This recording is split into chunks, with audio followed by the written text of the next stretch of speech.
ఏటేట సంగతి ఎవరెవరిని పట్టుకొచ్చిండు ఏదో మరి కథ అన్నాడు.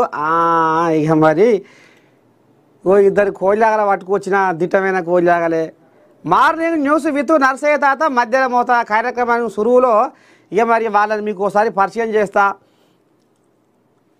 తెలంగాణ రాష్ట్ర మాజీ యూత్ ప్రధాన కార్యదర్శి వనం చంద్రశేఖర్, కాంగ్రెస్ పార్టీ. ఇక బీఆర్ఎస్ కోళ్ళాగ కూడా ఒకటి దిట్టమైన కోళ్ళాగే వచ్చింది. ఆ కోళ్ళాగ గౌతమ్ ప్రసాద్, రాష్ట్ర నాయకులు గౌతమ్ ప్రసాద్ ఇవాళ మన మార్నింగ్ న్యూస్లో పాల్గొంటుర్రు. ఇవాళ రామ సక్కదనంగా ముచ్చట్లు పెడదాం.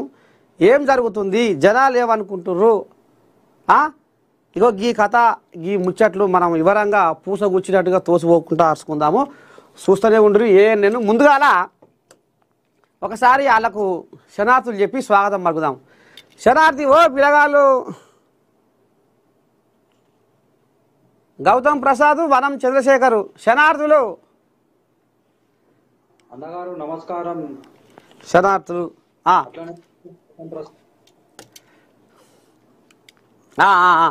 అయితే మహాపత్రికను తీసుకొచ్చిన మహాపత్రికలో ఇక ముందుగాల ఇదొక్క ముచ్చట మాత్రం మాట్లాడుకోవాలి. తెలంగాణలో పాల కొరత, అప్రమత్తం కాకుంటే డబ్బా పాలే గతి. మరి 26 లక్షల లీటర్ల పాలు పక్క రాష్ట్రాలకు వెళ్ళి మనం దిగుమతి చేసుకోవాల్సిన ఇక మరి ఆ గతి వచ్చింది. మరి తెలంగాణలో 4 లక్షల లీటర్ల పాలు ఉత్పత్తి అవుతున్నాయట. అవి ఎక్కడ అంతలేవు పొంతలేవు. మరి పాడి పరిశ్రమ, ఈ వ్యవసాయ శాఖ మరి ఎట్లా ఏంది రాబోయే రోజుల్లో పాలకు మరి ఇబ్బంది అవుతట్టుంది. పాల ఉత్పత్తి ఎందుకని తగ్గిపోతుంది, ఏంది ఏం కథ చెప్పు పిల్లగా గౌతమ్ ప్రసాద్, ఏంది కథ పాల ఉత్పత్తి కథ?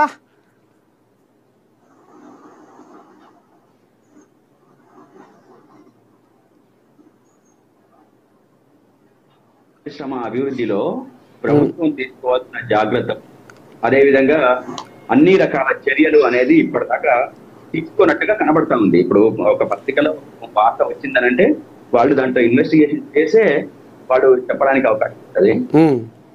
కానీ ప్రభుత్వం పాడి పరిశ్రమ మీద ఈ రోజు ఎంత ఖర్చు పెడతాం. ఆనాడు గత ప్రభుత్వము అంటే లోన్లు ఇవ్వడం కానీ, అదేవిధంగా పశు సంపద పెంచడం కానీ, అది బర్రెలు కావచ్చు, గొర్రెలు కావచ్చు, లేకపోతే ఇంకా మేకలు కావచ్చు, అన్ని రకాలుగా వాళ్లకు అభివృద్ధి పరచడంలో అన్ని రకాల చర్యలు ఆ రోజు తీసుకోవడం జరిగింది. కానీ ఈ రోజు ఒక్క పథకానికి కూడా ఒక సరి అయిన బడ్జెట్ కేటాయించడం కానీ, దాన్ని రిలీజ్ చేయడం కానీ, అదేవిధంగా ప్రజలకు అందించడం కానీ, దాన్ని అభివృద్ధి పరచడం కానీ అసలు ఎక్కడ కూడా ప్రభుత్వం పట్టించుకుంటున్నట్టుగా లేదు. దానికి పైగా ఈరోజు ఏమన్నా రాష్ట్రానికి అప్పులు కావట్లేదంటే అప్పులు విపరీతంగా అవుతున్నాం. 1,80,000 కోట్ల రూపాయలు ఇప్పుడు 2 సంవత్సరాల లోపే ప్రభుత్వం చేసిన పరిస్థితి. అంటే మొత్తంగా చేస్తున్న అప్పులేమో చాలా ఎక్కువగా ఉంటున్నాయి. ఇది ఇక్కడనేమో ప్రజలకు అందుతున్న లబ్ధి ఏమో చాలా తక్కువగా, చాలా చాలా తక్కువగా ఉంది. మరి ప్రభుత్వం ఏం చేస్తున్నట్టు? అదేవిధంగా దిగుమతి రాష్ట్రాల నుంచి దిగుమతి చేసుకోవటము, మన రాష్ట్రానికి ఎండబెట్టడము అని చెప్పేసి అనంటే ఇది ఎంతవరకు కరెక్ట్? ఈ ప్రభుత్వం ఏం చర్యలు తీసుకుంటుంది? మరి ఇప్పుడు మీరు ఏం సలహా ఇస్తారు గౌతమ్ ప్రసాద్? అంటే రేపు డబ్బా పాలే గతేనా అనే కాడికి వచ్చింది. ఎట్లా మీరు ఎట్లయితే మనకు ఈ పాల ఉత్పత్తి కానీ ఇప్పుడు ఈ అచ్చమైన స్వచ్ఛమైన పాలు ఎట్లయితే మనకు తెలంగాణ జనాలకు అందుతాయి? ఒక్క మాట సలహా మీది సర్కార్కు. నేనేమంటున్నానంటే సర్కారు ఈ రోజు తీసుకోవాల్సిన చర్యలు తీసుకోవట్లేదు, ఇవ్వాల్సిన లోన్లు ఇవ్వట్లేదు. పాడి పరిశ్రమ అభివృద్ధి మీద ఇమీడియట్ గా దాని మీద బడ్జెట్ కేటాయించి ఎవరైతే పాడి పరిశ్రమ మీద ఎక్కువగా ఇంట్రెస్ట్ ఉన్నారో వాళ్ళకి లోన్లు ఇచ్చి కేజీలు కొనేటట్లు చేసి మనం పాలను ఉత్పత్తి చేసుకోవడానికి ప్లాన్ చేసుకోవాలి. అటువంటి ప్లాన్ ఎక్కడ చేయట్లేదు ప్రభుత్వం, ఎక్కడ చేస్తుంది? కాబట్టి వెంటనే ఆ చర్యలు చేపట్టాలనేది డిమాండ్ చేస్తున్నాం. ఇతర రాష్ట్రాల నుంచి దిగుమతి చేసే బదులు మన పాడి పరిశ్రమని మనం అభివృద్ధి చేసుకుంటే మనకు అన్ని రకాలుగా బాగుంటది కదా. వేరే దగ్గర నుంచి మనం అవసరమైంది, ఇక్కడ మన రైతు బాగుంటాడు, మన పరిశ్రమ బాగుంటది. అదేవిధంగా ఈ కొరత కారణంగా ఏం జరుగుతుందంటే బయట బ్లాక్ మార్కెట్ లో అంతా కూడా కల్తీ పాలన అమ్ముతున్న పరిస్థితి. ఇష్టం వచ్చినట్టు యూరియాలు కలపడము, ఇష్టం వచ్చినట్టు ఇంకోటి కలపడము, రకరకాలతో కలిపి దాన్ని ప్రజల దగ్గర తీసుకురావడము, సరి అయిన ఇన్స్పెక్షన్ లేకపోవడము, ఇవన్నీ జరుగుతున్నాయి. ఇది రాష్ట్ర ప్రజల ఆరోగ్యంతో ఆటలాడుకుంటున్న పరిస్థితి. కాబట్టి ప్రభుత్వం వెంటనే అసలు పార్టీ అభివృద్ధి కోసం ఒక రివ్యూ చేయాలి. ఆ రివ్యూ చేసి దాంట్లో ఒక పక్క ప్రణాళిక వేయాలి. ఆ ప్రణాళిక వేసి ప్రజలకు లోన్లు అందించేటట్లుగా, అదేవిధంగా పాడి పరిశ్రమ పెరిగేటట్టుగా, పాడిని అత్యంత అధికంగా మనం ఉత్పత్తి చేసే విధంగా ప్లాన్ చేసుకోవాలనేది మా పార్టీ అభిప్రాయం. సరే, ఇప్పుడు వనం చంద్రశేఖరు, నిజాం నిరంకుశత్వాన్ని, రజాకార్ల దౌర్జన్యాలను ఎదిరించి తెలంగాణ స్వాతంత్ర్య సాధనలో అమరులైన వీరులకు నివాళులు అర్పిస్తూ రాష్ట్ర ప్రజలందరికీ ఇక మరి ఏమనాలో నాకైతే అర్థమైతే లేదు. ఒకలేమో విమోచనం అంటారు, ఒకలేమో విలీనం అంటారు, ఒకలేమో ప్రజాపాలన అంటారు. అసలు ఎవరి మాట నమ్మాలి, ఏ పార్టీ వాళ్ళ మాట పట్టుకోవాలి అనేది కూడా జనాలకు తిక్కర పక్కన అవుతారు. వనం చంద్రశేఖరు, ఏమంటావు? నువ్వేమంటావు? మరి ఇప్పుడు ప్రజాపాలన దినోత్సవం అనే నువ్వు అంటున్నావు, ఎందుకు అంటున్నావు? వాళ్ళు బీజేపీ వాళ్ళేమో విమోచన అంటారు, బీఆర్ఎస్ కోజాగలేమో సమైక్యత అంటారు. అసలు ఎట్లా? దీనికి ఏమైనా కథ నువ్వేమైనా ఇప్పి చెప్తావా?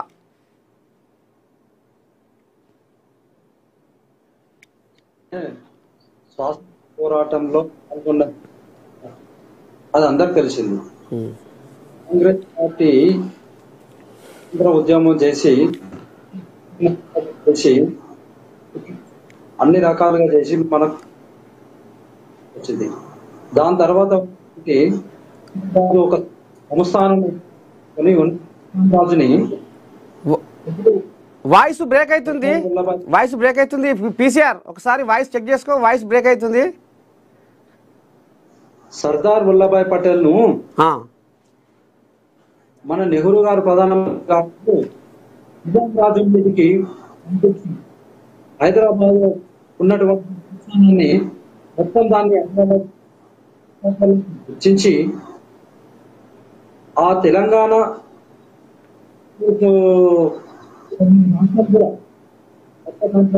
ఉన్నటువంటి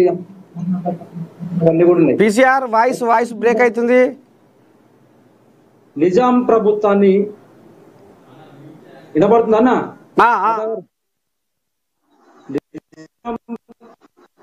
సర్దార్ వల్లభాయ్ గారు పంపించి మన హైదరాబాద్ అని విలీనం చేసిరు.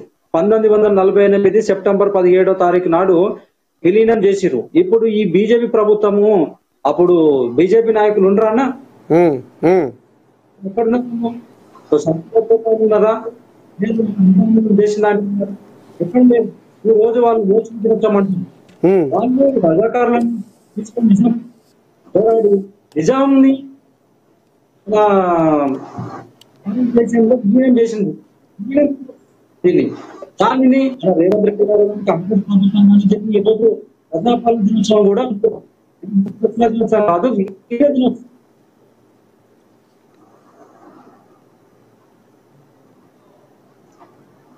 హలో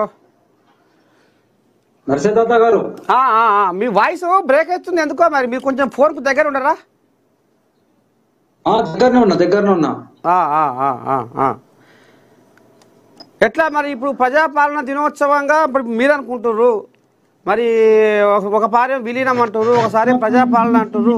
అంటే పార్టీకి ఒక ఎజెండా పెట్టుకొని ఇట్లా జనాలను తిక్కడ పక్కడ చేస్తారు అనేది కూడా నడుస్తుంది సోషల్ మీడియాలో. నర్సేదాత గారు తెలంగాణ ప్రజల్లో క్లారిటీ,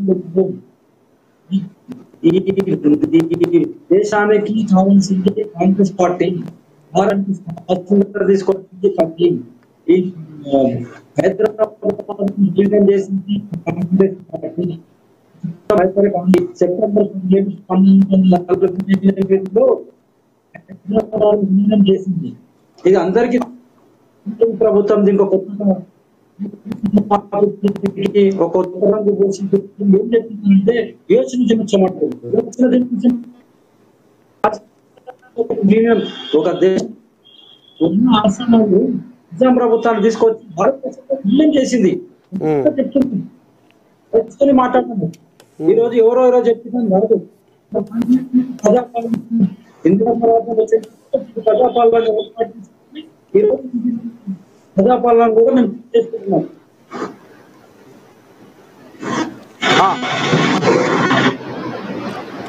సరే, ఇప్పుడు గౌతమ్ ప్రసాద్ గారు ఏంది ఇప్పుడు మీ బీఆర్ఎస్ వాళ్ళు అంటే అంటే ఎంకటి ఆడున్నవే అంటే నీయంపటి ఉంది కుంపటి అన్నట్టు పాల్ పతాకము కాంగ్రెస్ వాళ్ళను బదనామం చేయాలి, కాంగ్రెస్ సర్కారు మీద బట్టగాలు చేయాలి అనేది కంకణం కట్టుకొని తిరుగుతున్నారు బీఆర్ఎస్ వాళ్ళు అనేది అనుకొస్తున్నారు. మరి ఎందుకు ఈ గ్రూప్ 1 అనేది ఉద్యోగాలు అమ్ముకుర్రు అనేది మీరు పాడబడుతున్నారు. ఏ పాపం తెలియదు మాకు, వీళ్ళు బట్టగాల్చి మీదేస్తున్నారు అని కాంగ్రెస్ వాళ్ళు అంటారు. ఈ గ్రూప్ 1 విద్యార్థుల కథ మీద మీరు ఎందుకు ఈ రాద్ధాంతం చేస్తున్నారు అనేది మరి వాళ్ళు అంటారు. ఏమంటావు దీని మీద? తాత, మేము బట్టగాల్చి మీరేయాల్సిన అవసరం మాకు లేదు. ప్రభుత్వమే కోర్టులో ఏం సబ్మిషన్ చేసింది, ఏం చెప్పింది? మొదట కేసు బెంచ్ మీదకి వచ్చిన తర్వాత వాళ్ళు మొదట ఇచ్చిన అభ్యర్థుల సంఖ్య ఎంత, ఆ తర్వాత మొన్న చివరికి సెప్టెంబర్ 9 నాడు ఇచ్చిన సంఖ్య ఎంత, ఆ దాంట్లో దాదాపు 5 సార్లు హియరింగ్స్ ఉంటే 5 సార్లలో కూడా అంటే మొత్తం అభ్యర్థుల సంఖ్య అంత తప్పులు తడకలు ఇచ్చిండ్రు. ఇది కోర్టు ప్రకటించింది. మొదటిసారి ఇచ్చిన దానికి చివరిసారి ఇచ్చిన దానికి ఏమాత్రం పొందలేదని చెప్పేసి కోర్టు చెప్పింది, మేము చెప్పడం కాదు. రెండో విషయము, జీవో నంబర్ 29 రద్దు చేసి అభ్యర్థులకు న్యాయం చేయాలని చెప్పేసి అనంటే ఈ ప్రభుత్వం పట్టించుకోలేదు. అదే విధంగా 14 ప్రశ్నలు తప్పు వచ్చినాయని చెప్పేసి అంటే ఈ ప్రభుత్వం పట్టించుకోలేదు.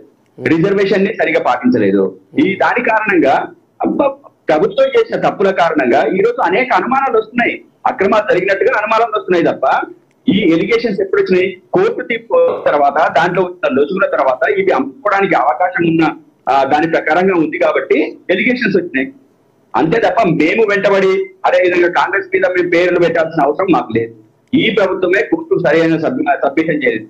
టీజీపీఎస్సీకి ఎటువంటి ట్రాన్స్పరెన్సీ కానీ ఇంటిగ్రిటీ కానీ ఏ మాత్రం లేదని చెప్పేసి కోర్టు స్వయంగా వ్యాఖ్యానించింది. మీరు కావాల్సిన కోర్టు తీర్పుని పరిశీలన చేయండి. దాంట్లో మేము చేసింది ఏముంది? కోర్టు తీర్పు కూడా మేమే ఇచ్చినామా? మేం కాదు కదా. ఆనరబుల్ కోర్టు న్యాయమూర్తులు దాని మీద సమగ్రంగా చర్చించి మొత్తం పరిశీలన చేసి ఒక రాత్రికి రాత్రి తీసుకున్న నిర్ణయం కాదది. అన్ని రకాల చర్యలు తీసుకున్న తర్వాత, చర్చలు జరిగిన తర్వాత, వాదోపవాదాలు జరిగిన తర్వాత కోర్టు దాదాపు 100 ప్రశ్నలు ఈ ప్రభుత్వానికి వేసినా గానీ ప్రభుత్వం దగ్గర నుంచి అసలు సమాధానం లేదు సరిగ్గా. లేని కారణంగా కోర్టు ఒక ఆలోచనకు వచ్చి ఒక ఫైనల్ డెసిషన్కి వచ్చింది, ఒక నిర్ణయానికి వచ్చి దాన్ని తీర్పు రూపంలో ఇచ్చింది. దాంట్లో మేము చేసింది ఏముంది? దానికి సమాధానం చెప్పాల్సింది ఎవరు? టీజీపీఎస్సీ తప్పుని సరి చేయాల్సింది ఎవరు? 29 జీవోను రద్దు చేయాల్సింది ఎవరు? అదేవిధంగా తెలుగు ప్రియారిటీ చూడండి, మీకు విపరీతమైన మెటీరియల్ ఉంది. ఇంగ్లీష్ లో మెటీరియల్ లేదు, ఉర్దూలో మెటీరియల్ అసలు లేనే లేదగా. ఈ 3లో ఎవరికి ర్యాంకులు రావాలి? తెలుగు విద్యార్థులకు ర్యాంకులు రావాలి. తెలుగు విద్యార్థికి అసలు ర్యాంకులే రాలేవు. ఇంగ్లీష్ వాళ్ళకు వచ్చినాయి, అదేవిధంగా ఉర్దూ వాళ్ళకు వచ్చినాయి. మెటీరియల్ లేని ఉర్దూకు ఇంగ్లీష్కి ఎట్లా వచ్చినాయి? మెటీరియల్ ఉన్న తెలుగుకి ఎందుకు రాలేదు? ఈ దానికి ప్రశ్నకు సమాధానం ఏందని చెప్పేసి కోర్టు అడిగితే కాంగ్రెస్ పార్టీ చెప్పలేకపోయింది. అదేవిధంగా అన్ని సెంటర్లలో కంటే కూడా 2 సెంటర్లలో ఉన్న అభ్యర్థులు సెలెక్ట్ కావడం వెనుక, ర్యాంకులు రావడం వెనుక ఉద్దేశం ఏంటి చెప్పండి అని చెప్పేసి అంటే దానికి సమాధానం లేదు ప్రభుత్వం దగ్గర నుంచి, టీజీపీఎస్సీ దగ్గర నుంచి. 2 సెంటర్లలో ఉన్న వాళ్ళు మాత్రమే తెలివైన వాళ్ళ, మిగతా వాళ్ళు కాదా అని చెప్పేసి కోర్టు ప్రశ్నిస్తే ఈ రోజు కోర్టు సమాధానం చెప్పలేని పరిస్థితి. ప్రభుత్వం అప్పుడు కోర్టు ఏం చేస్తుంది? దాని మీద అనుమానం వ్యక్తం చేస్తుందా, లేకపోతే ఒక నిర్ణయానికి రాకుండా ఉంటుందా? ఏం చేస్తుంది కోర్టు? కాబట్టి వీటన్నిటికీ కారణం, అదేవిధంగా వీటన్నిటి వెనక ఒక ఏదో కుంభకోణం జరిగింది కాబట్టే ఈ తీర్పు ఈ రకమైన దానికి, లేకపోతే ఇన్ని ప్రశ్నలకు సమాధానం ఇవ్వలేకపోయింది ప్రభుత్వం అని చెప్పేసి మేము అంటున్నాం. దాంట్లో తప్పేముంది? వనం చంద్రశేఖర్ గారు, అసలు ఏంది భాగవతం? మరి ఇప్పుడు టీజీపీఎస్సీ ఆఫీస్ కాడికి పోరగాళ్ళు ఉరుకుల పెట్టి మరి గ్రూప్ 1 విద్యార్థుల కథ అసలు ఎటు తిరుగుతుంది, ఏమవుతుంది? ఇగో ఇప్పుడు ఆయన ఏదో కుంభకోణం కూడా అంటుండు, ఏదో కథ జరిగిందో అంటుండు, లోపలంగా ఏదో జరిగింది కాబట్టి ఇదంతా నడిచింది అనేది కూడా అనుకొస్తుండు. నువ్వేమంటావు దీని మీద, గ్రూప్ 1 కథ మీద? నర్సే తాత గారు, టీఆర్ఎస్ ప్రభుత్వం గత 10 మోసం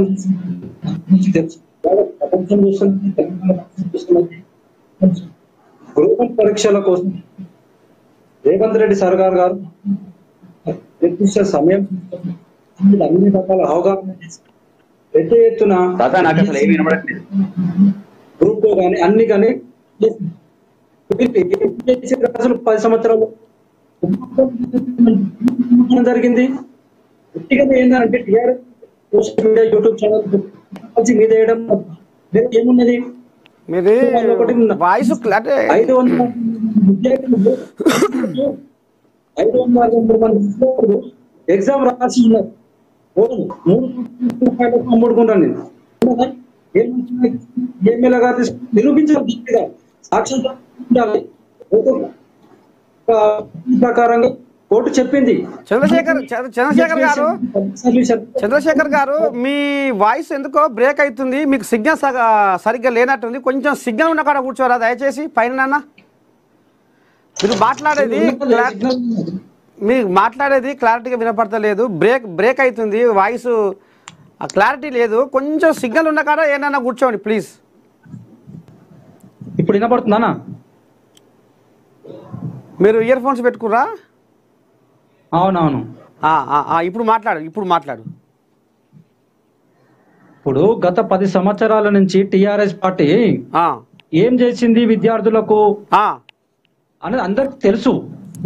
ఈ రోజు కాంగ్రెస్ పార్టీ ఇందిరమ్మ రాజ్యం వచ్చిన తర్వాత ఒక పెద్ద ఎత్తున గ్రూప్ 1 డిఎస్సి అనేది ఒక సంవత్సరం సుదీర్ఘ కాలంగా చర్చించి విద్యార్థులకు ఎలా వేయాలని ఒక క్యాలెండర్ నిర్మించుకొని వీళ్ళందరికీ ఉద్యోగాలు వేస్తే ఈ రోజు ఏం చెప్తున్నారు వీళ్ళు టిఆర్ఎస్ పార్టీ వాళ్ళు? ఆ కేటీఆర్ కి ఏం పని లేదు, ఆవేశము కోపము ఎక్కువ వస్తుంది ఆయనకు. వచ్చేసి ఆ సోషల్ మీడియాలో పిల్లలు కొందరు పెట్టుకొని విద్యార్థులు ఉసిగొలుపుతుండు. 563 మంది విద్యార్థులు వీరు సెలెక్ట్ అయ్యారు. వాళ్ళకు కోర్టు కొన్ని రకాలుగా ప్రభుత్వం కావచ్చు, కానీ ఇది ఒకటి ఏంటంటే టిహెచ్ఎస్ పబ్లిక్ సర్వీస్ కమిషన్ ఇది ఒక అటానమస్ బాడీది. దానికి ఒక ప్రత్యేకత ఉంటది. దాన్ని ఏం చేయాలి ఏం అనేది నిర్ణయించుకుంటది.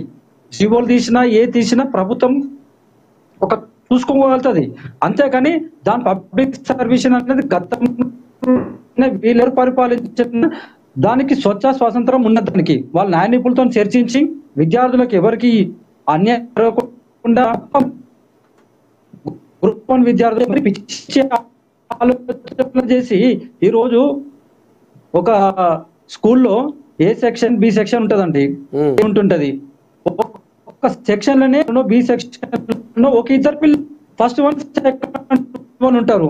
అదేనట మిత్రుడు గౌతమ్ ప్రసాద్ ఏమంటే ఒక సెంటర్ ఇద్దరే వచ్చారంట. ఇద్దరు రావచ్చు వాళ్ళు. దానికి సంబంధం ఒక ప్రైవేట్ స్కూల్ ఒక ప్రభుత్వ స్కూల్ తీసుకుంటే గవర్నమెంట్ స్కూల్లో చదువుకునే విద్యార్థి టాప్ రావచ్చు, కానీ గ్రూప్ 1 విద్యార్థుల మీద ఎలాంటి లేదు ప్రభుత్వం. అది వీళ్ళు ఏంటంటే విద్యార్థులకు ఏంటంటే ఒక రెగ్యులేషన్ తీసుకురావాలి, పబ్లిక్ లో ఏదో ఒకటి ఇష్యూ చేయాలి, ఇదొక ఇష్యూ గ్రూప్ ఇష్యూ అని ఇలాంటివి అన్ని ఏదో సమస్యలు తీసుకొని చేయడం తప్పు కాదు. మనం ఆలోచించాలి. ఇప్పుడు ఆ దాంట్లో జరిగినటువంటి 563 మంది విద్యార్థులలో 3 కోట్ల రూపాయలు భారీ అవినీతి జరిగింది, కుంభకోణం జరిగింది. అవి తీసుకొని చెప్తారు ఉన్నదాంట్లో సిస్టమ్ ఎవడో ఒకటి పేపర్ తీసుకొచ్చి ఆడ చేసిపోయిర్రు వచ్చింది మాకు అని ఎవరు ఇష్టం ఉన్నట్టు అట్లా మాట్లాడుతున్నారు. అది పబ్లిక్ సర్వీస్ అనేది దానికి చైర్మన్ గారు కమిటీ సభ్యులు ఉన్నారు, వారు నా చేసుకొని కూడా చేశారు. ఇష్టం ఉన్నట్టు మాట్లాడి పిల్లల మీద విద్యార్థుల మీద కాంగ్రెస్ ప్రభుత్వం మీద బట్టకాలు చూస్తారు, ఊరుకోరు. సరే, ఈ భాగవతం ఇట్లా ఉంది. 10 సంవత్సరం ఒక ఉద్యోగం తాత నేను మాట్లాడుతున్నా అట్లాగా తాత. ఇప్పుడు మేము కోర్టు తీర్పు మేము ఇచ్చినామా? కోర్టుకు తీర్పు మేము ఇవ్వలేదు కదా, కోర్టు ఇచ్చింది కదా. మరి కోర్టుకు ఏం సమాధానం ఇచ్చిందని చెప్పేసి కోర్టు ఆ తీర్పు ఇచ్చింది. ఏదో బీఆర్ఎస్ పార్టీ చేసిందని చెప్పేసి మాట్లాడుతున్నారు. బీఆర్ఎస్ పార్టీ ఏం చేసింది? కాంగ్రెస్ ప్రభుత్వం ఇచ్చిన తీర్పు కాంగ్రెస్ ప్రభుత్వం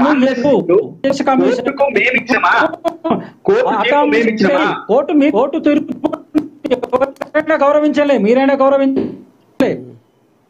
కానీ కోర్టు ఏం తీర్పుకు దానికి అనుగుణంగా పబ్లిక్ మళ్ళీ రీ-ఎగ్జామ్ పెట్టమన్నదా పెట్టమని లేదా? రీవాల్యుయేషన్ 8 నెలల్లో రీవాల్యుయేషన్ చేయమన్నది, లేకపోతే రీ-ఎగ్జామ్ పెట్టమని చెప్పింది.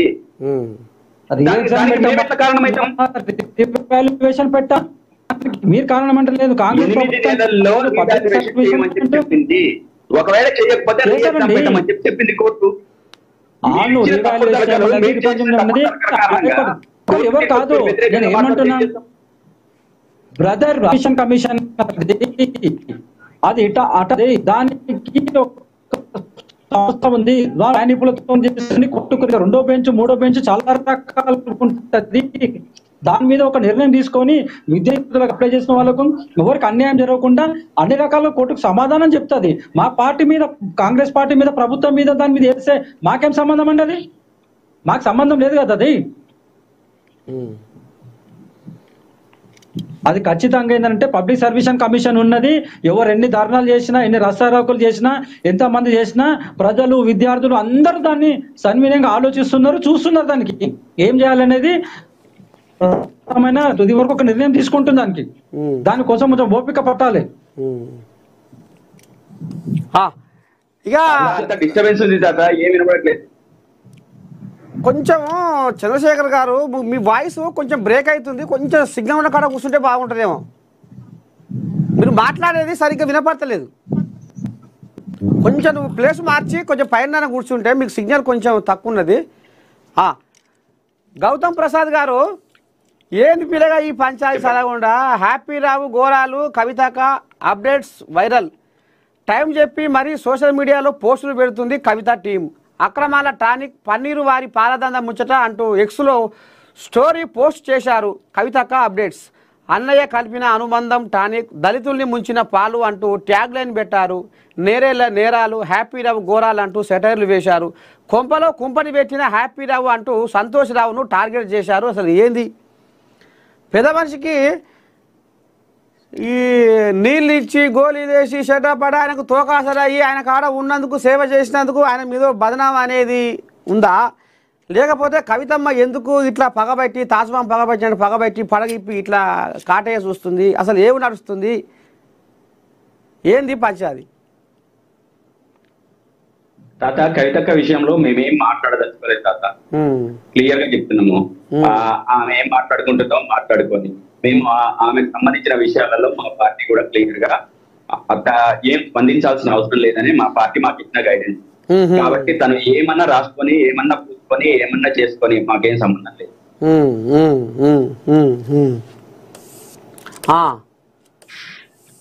సరే, మరి ఇప్పుడు రాంగపోంగా ఈ జూబ్లీ హిల్స్ కథ ఏంది పిల్లగా?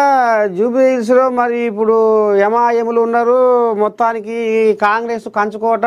ఇక మరి కంటోన్మెంట్ అయితే ఏ రకంగా మా ఖాతాలో వేసుకున్నామో, ఇక జూబ్లీ హిల్స్ కూడా రేపు ఆ గడ్డ మీద ఎగిరేది కాంగ్రెస్ జెండా అంటుర్రు. మరి మీరు ఆ సునీతమ్మను రంగంలో దింపినట్టుర్రు. ఆడి మనిషి, ఆమె ఎవరికి తెలియదాట, కనీసం ఆమె ఎవరికి కూడా తెలియదు అన్న ముచ్చట కూడా బయటకు వస్తుంది. అవి కూడా కాంగ్రెస్ కోలాగానే అంటున్నాయి. ఈసారి గెలుపు మాదే అన్న ధీమాతోటి కాంగ్రెస్ కోలాగా లెంకలు కొడుతున్నాయి. ఎట్లా మరి ఈసారి అన్నా మీరు కంటోన్మెంట్ అంటే జారిపోయాయి, ఇదన్నా మీ ఖాతాలో వేసుకుంటారా? ఉత్తదేనా తాత? జూబ్లీ హిల్స్ ని మేము నిలబెట్టుకుంటాం. ఇప్పటికే ప్రజల్లో అభిప్రాయం వచ్చేసింది, బీఆర్ఎస్ పార్టీని మేము దూరం చేసుకొని ఇబ్బంది పడుతున్నామని చెప్పేసి మొత్తం జూబ్లీ హిల్స్ ప్రజలతో పాటు రాష్ట్ర వ్యాప్తంగా ప్రజలు అనుకున్న పరిస్థితి. ఆనాడు కంటోన్మెంట్ ఏరియాలో మేము ఏదైతే జరిగిన ఎలక్షన్స్ ఉన్నాయో ఆ రోజు పార్టీ మీద ప్రజలకు ఉన్న వ్యతిరేకత, దాని కారణంగా మేము అది కోల్పోవాల్సి వచ్చింది. కానీ ఈ రోజు అట్లా జరగదు. ఎందుకంటే ప్రజలకు ఈ 2 సంవత్సరాలలో అన్ని రకాల అవగాహన వచ్చేసింది. ఏ రకమైన ఇబ్బందులు ఎదుర్కొంటున్నారు, ఏ రకమైన సమస్యలు ఎదుర్కొంటున్నారు, ఏ రకమైన కష్టాలు పడుతున్నారు, ఏ రకంగా ప్రజల జీవితం ధ్వంసమైపోతుంది, ఏ రకంగా అభివృద్ధి ఆగిపోయింది, ఇవి ప్రతి విషయంలో కూడా ఈ రోజు ప్రజలు క్షుణ్ణంగా ఆలోచిస్తున్న పరిస్థితి ఉంది. కాబట్టి ఈ రోజు జూబ్లీ హిల్స్ లో బంపర్ మెజారిటీతో మేము గెలవబోతున్నాం. మా పరిచయం ఉన్నా పరిచయం లేకున్నా, అదే విధంగా గోపీనాథ్ భార్యగా తను అందరికీ తెలిసిన ఆమెనే. కాంగ్రెస్ వాళ్ళు రకరకాలుగా మాట్లాడతారు, బట్టగాల్చి మీరేస్తారు, ఇంకో రకరకాలుగా అబద్ధాలు మాట్లాడతారు. వాళ్ళు మాట్లాడక వాళ్ళ చేతలకు ఏం సంబంధం లేదు, వాటిని వదిలిపెట్టేయండి. కానీ ప్రజానాడి చూడండి, ఈ రోజు సర్వే చేసినా ఏం చేసినా కంప్లీట్ గా అవుట్ రైట్ గా టీఆర్ఎస్ పార్టీకి అనుగుణంగా ఉంది. ఈ రోజు కేకే సర్వే అన్ని రకాలుగా కేకే సర్వేని కొంచెం అంటే క్రెడిబుల్ గా తీసుకుంటున్న రాష్ట్రంలో, అటు ఆంధ్రప్రదేశ్ రాష్ట్రంలో కావచ్చు, మన దగ్గర కావచ్చు, మనం గత అసెంబ్లీ ఎన్నికలు చూసుకున్నప్పుడు చాలా చాలా చాలా పర్ఫెక్ట్ గా ఇచ్చిన సందర్భం కేకే సర్వేది. అటువంటి కేకే సర్వేనే ఈ రోజు మాకు అనుకూలంగా వచ్చింది. మేమేం చెప్పలేదు తనకు మాకు సర్వే చేయమని చెప్పి. కానీ ఆ జూబ్లీ హిల్స్ నియోజకవర్గంలో ఉన్న ప్రజలందరితో ఆయన సర్వే చేసిన తర్వాత మాకు అనుకూలంగా మొత్తం కంప్లీట్ గా విన్నింగ్ మేము కాబోతున్నామని చెప్పేసి. కాబట్టి మేము ఇబ్బంది పడాల్సిన అవసరం లేదు. జూబ్లీ హిల్స్ మేము నిలబెట్టుకుంటాము, బంపర్ మెజార్టీతో నిలబెట్టుకుంటాము. ఆ సీట్ మాది ఖాయం ఖాయం ఖాయం. సరే, నువ్వేమంటావు పిల్లగా? మనం చంద్రశేఖర్ ఈసారి వాళ్ళు గట్టి పోటీ మీదే ఉండరు. ఎందుకంటే కంటోన్మెంటే ఇక చేతులకెళ్ళి చేజారిపోయింది. ఈసారి ఎట్టుబడి బిర్రు పట్టు మీనే అనేది ఇప్పుడు వాళ్ళు బీఆర్ఎస్ వాళ్ళు అంటారు. ఇప్పుడు గౌతమ్ ప్రసాద్ కూడా అంటుండు. మరి కాంగ్రెస్ వాళ్ళది కథ మరి ఎట్టెట్టవుతుంది, ఏంది ఏం కథ? పథకాలు మరి అన్నీ పేదోళ్ళ గడప దొక్కుతున్నట్టేనా? పథకాలు ఉరుకులో పెడుతున్నాయా? అసలు ఏం జరుగుతుంది? ఇప్పుడు నర్సే తాత జూబ్లీ హిల్స్ ఉప ఎన్నిక స్పష్టంగా ఒక వైఖరి అందరూ హైదరాబాద్ లో ఏమనుకుంటున్నారంటే, మేము మొన్న జరిగినటువంటి 2000 ఎన్నికల్లోనే ఒక పెద్ద తప్పకం జరిగింది. టీఆర్ఎస్ పార్టీకి సీట్లు రావడం అనేది జరిగింది. ఇప్పుడు ఉప ఎన్నిక రావడంతో కాంగ్రెస్ పార్టీకి స్పష్టమైన వైఖరి తెలుస్తుంది. ఎవరైనా కాంగ్రెస్ పార్టీ ముందుండి భారీ మెజార్టీ తెలుస్తుంది.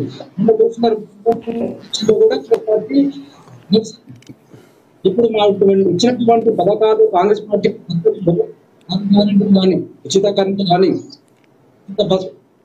బస్ కానీ, తర్వాత 500 రూపాయల సిలిండర్ కానీ, అనేక రకమైన కార్యక్రమాలు చేస్తుంది. ప్రజలు ముందు నుంచి మేము గెలిచి సంవత్సరంన్నర అయిపోయిన తర్వాత టీఆర్ఎస్ ఎమ్మెల్యే ఎక్కడుంది? ఒక్కరున్న కనీసం విజయవాడలో పనిచేస్తుందా? ఒక్కరున్న అభివృద్ధి కార్యక్రమంలో పాల్గొంటుందా? ఎక్కడున్నారు? మా పథకాలు మా పార్టీ గతంలో ఉన్నటువంటి జూబ్లీ స్థానం కూడా కాంగ్రెస్ పార్టీ ఉన్నది. తప్పకుండా కాంగ్రెస్ పార్టీ అన్ని అనుకూలంగా పోరాటాలు చేస్తున్నాయి. కాంగ్రెస్ పార్టీ ఖచ్చితంగా జూబ్లీ ఎన్నికల్లో కాంగ్రెస్ జెండా ఎగరబోతున్నాం. ఇది కాదు కాంగ్రెస్ పార్టీ అత్యధిక స్థానాలు ఎంపీటీసీ, సర్పంచులు, మున్సిపల్ హైదరాబాద్ ఉన్నటువంటి జిల్లా పేర్లు కూడా కాంగ్రెస్ పార్టీ పూర్తిసార్లు చూసే మేరకు కాంగ్రెస్ పార్టీ ముందంజలో ఉంటుంది. కాంగ్రెస్ పార్టీ కాంగ్రెస్ ఈ వాయిస్ ఇంకా కూడా అసలు క్లారిటీగా లేదు. వాయిస్లో బ్రేక్ వస్తుంది, మాట్లాడింది అసలు అర్థమవుతుంది. మరి సిగ్నల్ లేకనా ఏమో అర్థమవుతుంది. ఈ గౌతమ్ ప్రసాద్ మంచిగా వస్తుంది వాయిస్, మీ వాయిస్ ఏమో బాగా వస్తలేదు. ఏమో నేనైతే మంచిగా అదే వాయిస్ వినపడతలేదు. నీకు వినపడుతుందా గౌతమ్ ప్రసాద్? అసలు ఒక్క మాట కూడా వినపడలేదు. అదే ఎందుకో అది మరి సిగ్నల్ ప్రాబ్లమా ఏమో అర్థమవుతుంది. ఆదిలాబాద్కు షబ్బీర్ అలీ ఘన స్వాగతం పలికిన కంది శ్రీనివాసరెడ్డి. ఇక మరి సెప్టెంబర్ 17 తారీఖు ఇక మరి ఇది ఇక మరి ఇక ఆయన కూడా చెప్పిడుగా, పీసీసీ పేపర్ కూడా చెప్పిడుగా, మొత్తం జిల్లాలల్లా అక్కడక్కడ కార్యాలయాలల్లా జెండా ఎగిరేయాలి.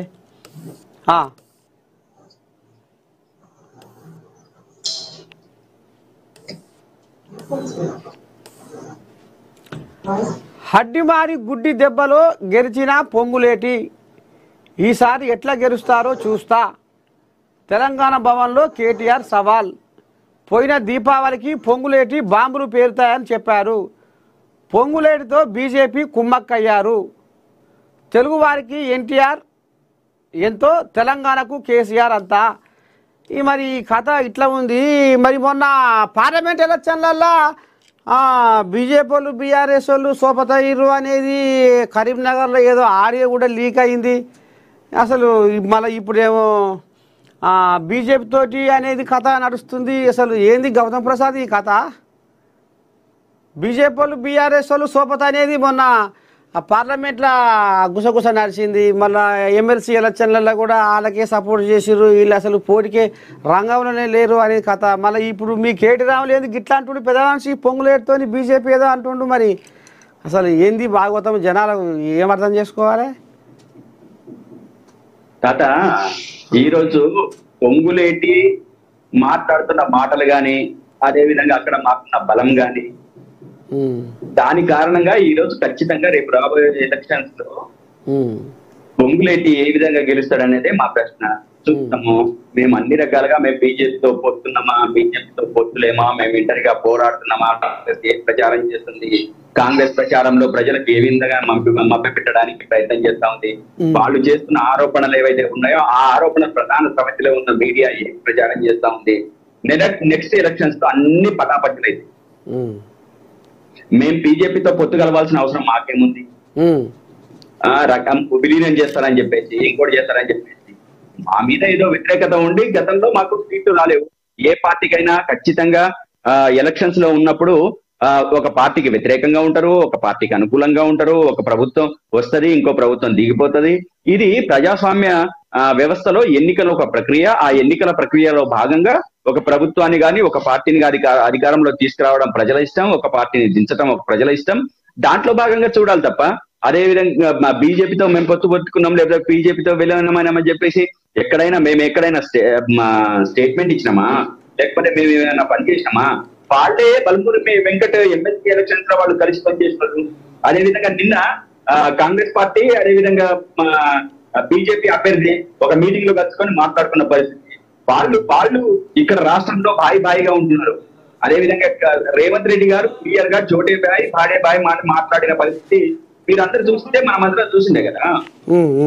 మాకు బీజేపీతో ఎటువంటిది లేదు, మేము సింగిల్ గా ఉన్నాము. మేము రేపు ఎలక్షన్స్ లో కూడా మేము సింగిల్ గా పోటీ చేస్తాము. తాత చిన్న గౌతమ్ ప్రసాద్ చిన్న బ్రేక్ తీసుకుందాం, మళ్ళా కలుద్దాం. చిన్న బ్రేక్ తీసుకుందాం. తెలుగు, ఉర్దూ, మరాఠీ భాషల్లో వార్తలు ప్రసారం చేసే